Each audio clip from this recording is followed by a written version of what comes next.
ვაცნობიერებთ იმას, რომ ვართ მთელი საქართველოს ბანკი და ყველანაირ მომხმარებელს უნდა შევეცადოთ და შევუქმნათ ის შესაძლებლობები, რომელიც უჩვენოთ არ ექნებოდათ. აქედან გამომდინარე, ალბათ მაგიტომაც არის, რომ ემოციურ ადამიანებზე დაფუძნებული ისტორიებს ვყვებით, იმიტომ რომ ადამიანებმა თავის თავი დაინახონ იმ წარმატების ისტორიაში, რომელსაც ჩვენ ვაჩვენებთ და იგრძნონ ის მხარდაჭერა, რომ თუ რაღაცა სწორად მიუდგებიან საკითხს და სწორად მიდგომა ჩემთვის არის პირველ რიგში არ გაჩერება, ანუ სანამ არ გამოგივა, მანამდე გააკეთო ყველაფერი, რაც შეგიძლია რომ გააკეთო. ჩვენ როგორც ინეიბლერი მათ გვერდში ვიდგებით ნებისმიერი ფორმით, რომელიც მათ რაღაც ფინანსურ ცხოვრებას შეიძლება ეხებოდეს და ხშირ შემთხვევაში იმის მიღმაც ბევრ რაღაცაში, ამ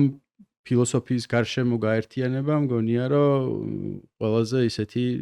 სწორი რაკურსია, რომლითაც შეიძლება ბრენდი უყურებდეს თავის არსებობას.